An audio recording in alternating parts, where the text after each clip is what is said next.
So today I'm going to talk about a new methodology called plotting.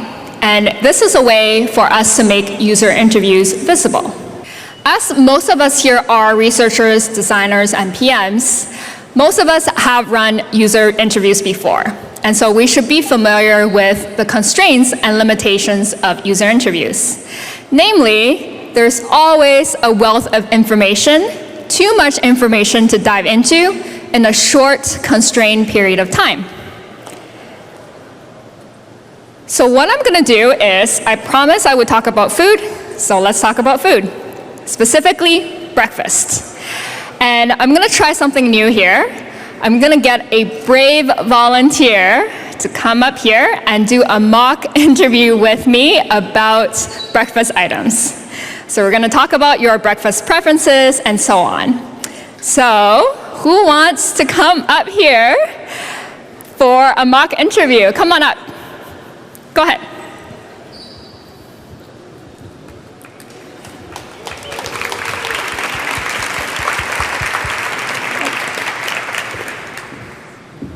So thank you so much for volunteering. The view actually up here is not that bad. Okay. Hello. So my name is Jing Jing. You are? Paulina. Hi, Paulina. Thank you for volunteering again. And so today we're going to pretend that I work for a CPG company and I want to learn about your attitudes and behaviors around breakfast items. So Paulina, what do you like to eat for breakfast? Eggs in any shape or form. That's it? That's all? So how do you cook your eggs? It depends. If there's boiled eggs in the fridge, I would have those. If there's thyme, I might spice it up with a omelet. If there's mounds of thyme, I'll make a poached egg. Oh, so it depends on time constraints. Do you like eggs with anything else? Yes. Sometimes fruit, sometimes salad, sometimes things in the omelet, sometimes bread. Yeah. So she's already mentioned a couple of different items, and I want to dive deeper into each of the items. So you mentioned you sometimes eat fruits with your eggs. So when do you choose fruits over salads for your eggs? When I am working on appearing to be more healthy. Truth, right there, appearing to be more healthy. What about, you mentioned cereal or milk? Was it cereal or milk? Sometimes. No, I did not mention cereal. No. So what was the last thing that you mentioned? Salad? Bread? Bread, I mentioned, yeah. So when do you choose to have bread? When I know I have a hard day and I need those carbs. And how do you prepare your bread? I grab it from the bag and I eat it. If I want to be fancy, and again, if I have time, I might even just toast it on the pan and put an egg on top. So. Interesting. Yeah. Cool, awesome. Thank you so much for talking to me about food. Thank you. Thanks, Paulina. And so that was a very fun way to chat about food, breakfast, and so on.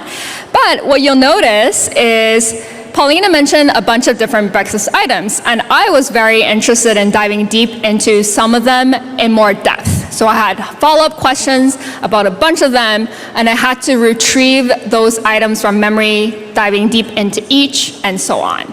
And so, essentially, with user interviews, they are great for conversational storytelling, but really only one thread at a time.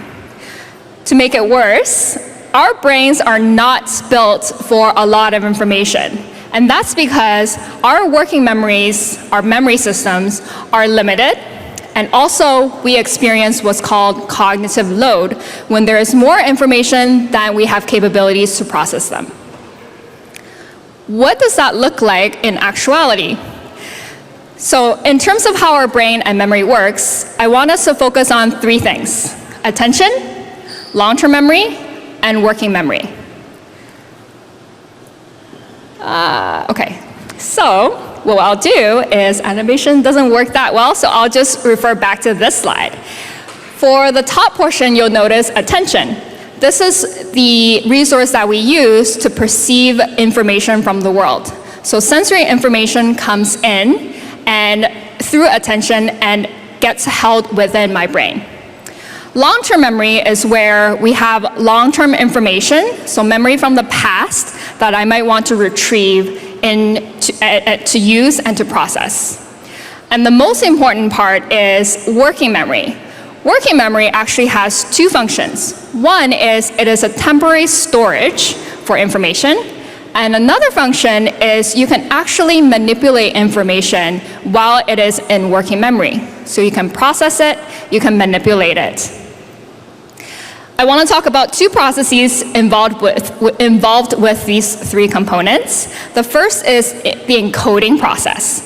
So information comes in from the world, and I choose to focus my attention on it, and then it gets held in my working memory as I try to process it and decide what to encode into long-term memory. So working memory is used as a temporary storage for me to process and hold that information from the world. In terms of the reverse, retrieval, information from long-term memory is being retrieved and again held temporarily in working memory for me to process and decide what to do with it. So you can tell that working memory is very, very crucial in how we function and our day-to-day. The problem now with working memory is that it is temporary and it is limited in capacity. It's temporary because we can really only hold things for 15 to 30 seconds. And it's limited in storage because on average, we can really only hold about 7 items. 7 items, 15 to 30 seconds. Not a lot of processing power. And this is where cognitive load happens. When we have more information that's out in the world that we want to process, then we have capabilities for processing that information. We experience cognitive load. So as you can imagine, cognitive load applies in user interviews as well. And that applies to both the interviewer and the interviewee. As an interviewee, they are actively retrieving information from long-term memory, holding it within working memory, deciding how to share that with you, the researcher, and doing all of that within a short period of time. Likewise, for a researcher, we also have a lot of cognitive load. We have to pay attention to what is being shared with us. We have to hold that information in our working memories. We have to decide what to encode into long-term memory. And we also have to decide what to probe deeper into based on what people are saying. So as you can tell, lots of information, not a lot of space up here to process all that information. Fortunately though, we have developed cognitive aids to help us. So we're all familiar with cognitive aids. These are things like checklists, glossaries, concept maps.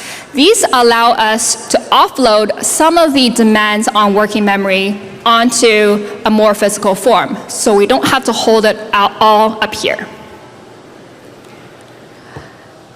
Now that we've talked about how working memory works and also cognitive load, how would this apply to user interviews? How can we make user interviews less cognitively demanding and more visible? Introducing plotting. Plotting is a working term, but essentially it is a combination of concept mapping and the think out loud protocol.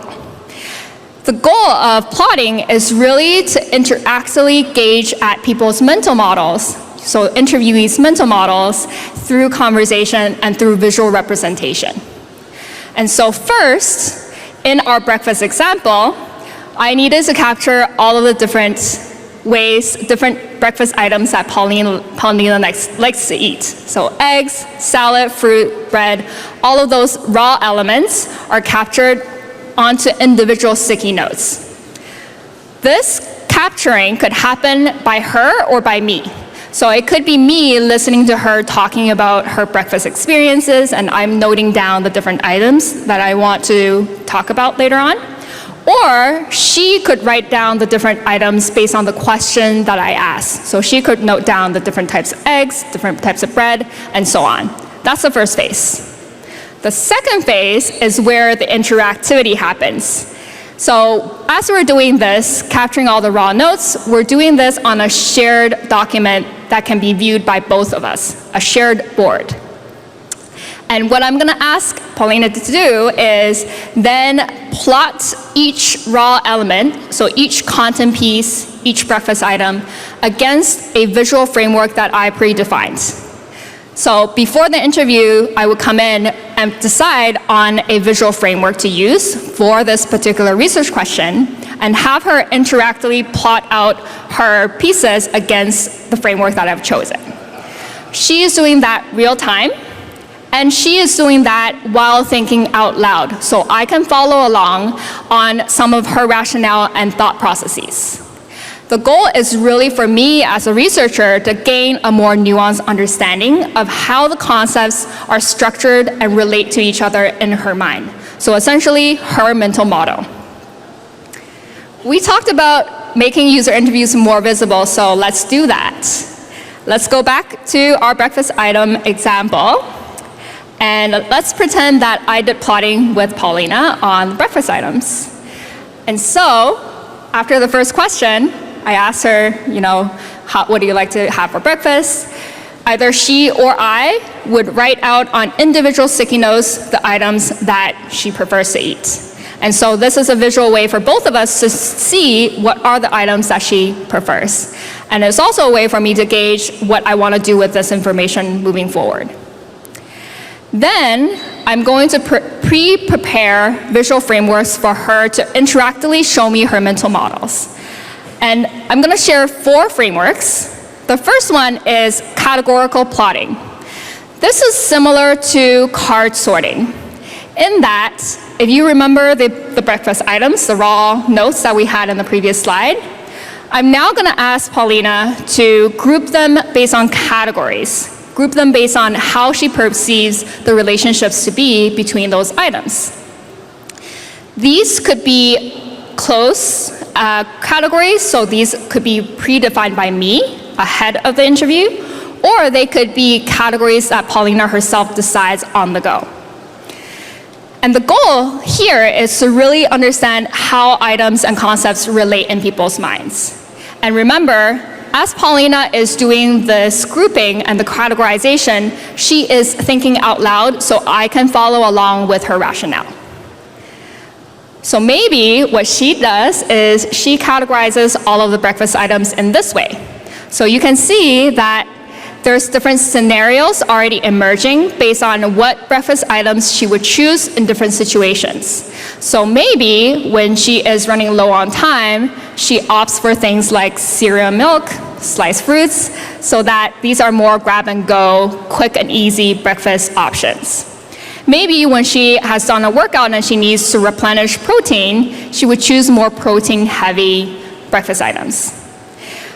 For those of you who are familiar with the Jobs to be Done framework, you can also see some parallels between this and Jobs to be Done. Essentially, we're already starting to see the different jobs that people would hire breakfast items for in different situations. So here you can see some people hire grab-and-go breakfast items for situations where they didn't have a lot of time. They will hire those types of breakfast items. And then in other situations, they will hire more protein-rich options for replenishing their protein storage.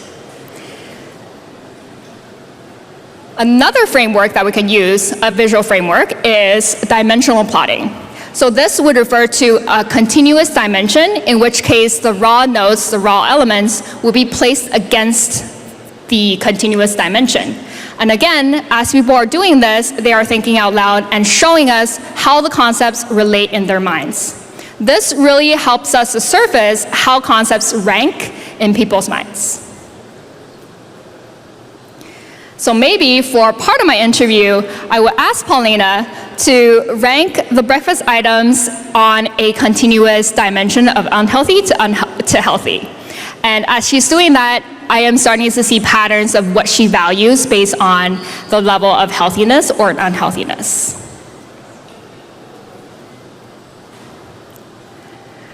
Another example, another visual framework we can use is multidimensional plotting. Now we're getting fancy. This is multiple dimensions that we want to investigate and mapping concepts against multiple dimensions. Those dimensions are predefined, so you come in with the framework in mind, and you're having people plot based on those multiple dimensions.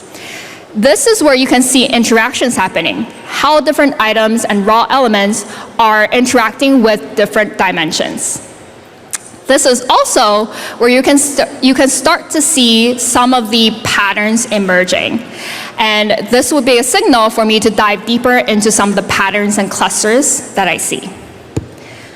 So what does a multidimensional plotting look like?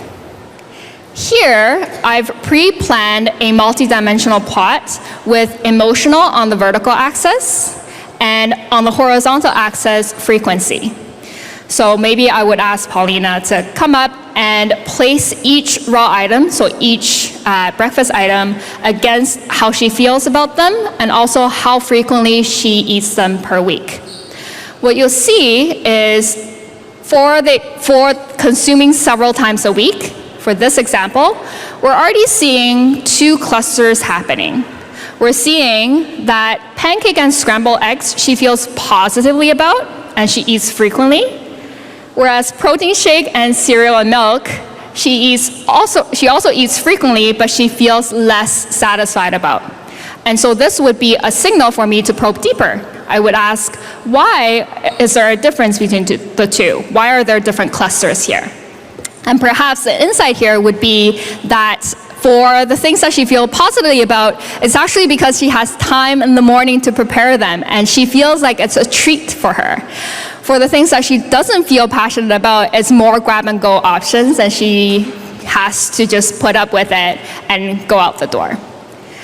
So this is really a good way to visualize some of the concepts in her mind.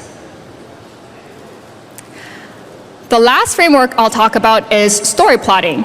This is like storyboarding, very similar to journey maps that we use. So essentially, the participant is capturing for us key actions and events in an experience and also plotting out the emotional dimension along the way. And the goal here is for us researchers to understand what are the key elements and events that happen and also how they feel about them. So as an example, maybe I asked Paulina, how was her breakfast this morning? And I want her to tell me about her experience from having breakfast this morning. And so perhaps she woke up late and she's running out the door, and fortunately, she opened up the pantry and noticed the last snack bar remaining in the pantry. And so her happiness goes up. She takes that snack bar, runs to work, eats it during a meeting, and then realizes she's still hungry, and her emotion drops. She decides briefly whether or not to buy more food or to wait for lunch, and then she decides, you know what, I will just have an early lunch instead. What you can see here is the emotional dimension and fluctuation along the way, as well as the key events that happen in that experience. I may also ask Paulina to name the different phases, and so starting that journey mapping process for us. By now, you're probably wondering what's the difference between plotting and card sorting. In my mind, if we refer back to Design Council's double diamond, plotting is more living within the problem diamond, so the first diamond, where we're really understanding people's context and pain points and experiences. Whereas card sorting would be more living towards the solution diamond, the second diamond, where we have some ideas around the potential solutions that we want to dive into, and we're probing into people's mental models relating to concepts of our solution. Also, the goals are different. For plotting, the goal is to really inform exploratory research. I don't know why I didn't show up properly, but it should say inform exploratory research. And for cart sorting, the goal is to inform information architecture, IA.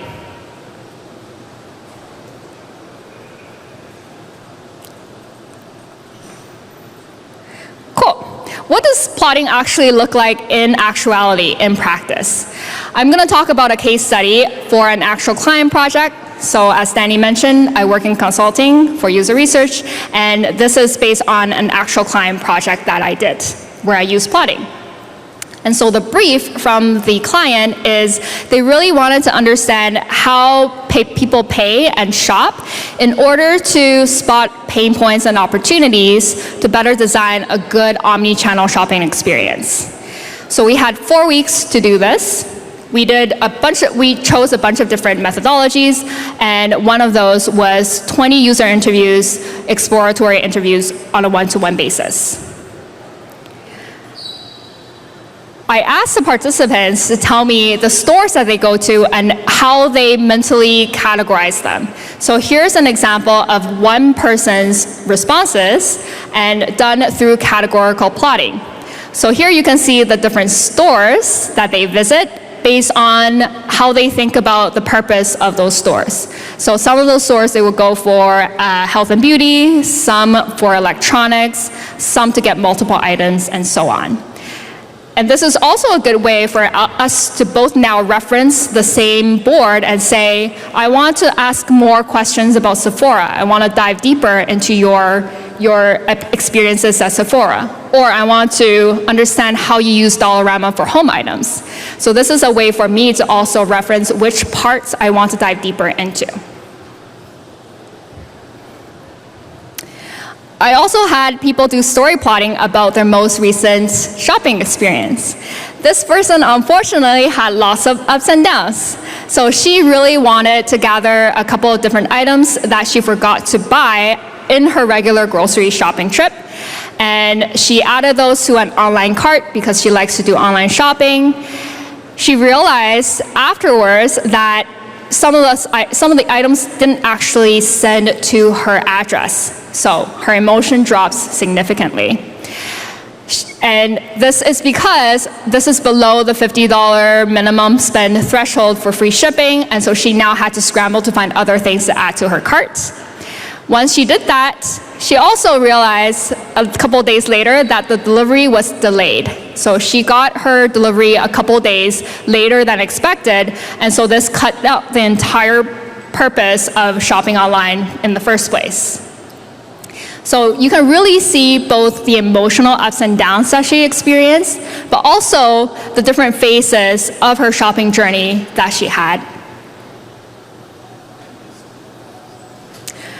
In relation to shopping, I also asked about loyalty programs. So I asked the participants to tell me about the different loyalty programs that they participate in, how frequently they use them, and how they feel about them. This is, again, a very good way for me to reference and say, I want to dive deeper into the programs that she uses several times a year and feels very good about, or the things that she doesn't use, or the programs that she uses every week. So after 20 interviews, as you can imagine, there's a ton of visual data, lots of plots that I've gathered. And then the process of synthesis happens. And this is an actual zoomed out view of our synthesis board. It was a lot of information. And after looking through 20 interviews, we were able to isolate personas and different journey maps and jobs to be done stories and opportunities for the client. Great, by now you're probably thinking, plotting is cool, I want to try it out. How do I try it out? So I'll give you some tips and tricks for you to use plotting in your own practice. I would recommend plotting when you're doing exploratory research, so you're really in the first diamond. You're trying to understand the problem space, people's contexts and experiences, and you can use plotting to better understand their mental models that way. I also recommend plotting when you have multiple items that you need to probe deeper into. So in my case, breakfast items.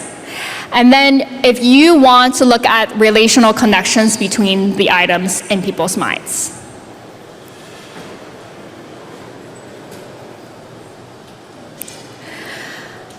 There's actually lots of benefits of plotting. First of all, it saves a lot of time because when both your interviewee and you are looking at the same board, you can all zoom in and hone in on specific areas that you want to dive into. Instead of asking the participant to tell you their entire life story, you can now zoom in and out of specific parts of the board. I also noticed that there was a marked improvement in people's engagement when they were doing interactive plotting. As you can imagine, sitting down and talking to you for 60 minutes could get very draining for people. And so when they're doing the interactive portion of plotting, you can see the delight in people's faces. They become really, really engaged. They also provide more details about their experiences that way. You can get a full range of the different items that you want to investigate. So in this case, I could get a full range of all the different breakfast items that I want to dive into, the full range spectrum of what I want to investigate. And finally, it makes synthesis a little bit easier because the frameworks are already there, and so you're essentially looking across the different frameworks from all your participants for repeatable patterns, themes, so on. The way that you use plotting is very similar to the way that we design research generally. We start with our research question. What are we trying to learn? We then decide what visual frameworks work best with our research question. Do I choose a multi-dimensional plot? Do I choose a story plot, etc.? Then I can pre-draft some questions in relation to my research question and also the visual frameworks that I've decided upon. So pre-draft some of your questions. You can conduct in an interactive way, have them plot out the different content pieces onto the visual framework that you presented, and then you can synthesize based on all the different frameworks from participants. So very similar to how we do research generally. Lastly, some tools and tips based on my own experience. Plotting can actually happen both physically or digitally. So physically, I've found that you can prepare a blank piece of paper or a whiteboard. All you have to do is draw out your visual frameworks ahead of time for each participant. And then you can have physical post-it notes for them to note down their pieces of information, their raw notes, and then do the plotting that way. The only thing is, after each interview, you might have to digitize each of their responses so that you can do synthesis later on. If you opt for the digital way, I really like Mural and Miro. They now sound the same, but they used to be Mural and Real-Time Board. Yeah. And so I found those two tools to be really, really good for digital plotting as well. We talked a little bit about cognitive load and how it is very cognitively demanding for people to retrieve from their long-term memory. So if you are opting for your participant to note down their items, so their raw notes, please let them do that in silence. The last thing that you want is when they are retrieving, when they're thinking about what breakfast items that they enjoy eating, that you start asking more questions or you try to have a conversation and discussion because it is very cognitively demanding on their working memory. So try to let them recall things in silence if you opt for them to take down the items. Also, try to look away when they are recalling in silence because it can get a little bit self-conscious. People can get self-conscious if you are looking at them, staring at them as they're remembering items. I promise it will be short and sweet, and we are done. Thank you so much.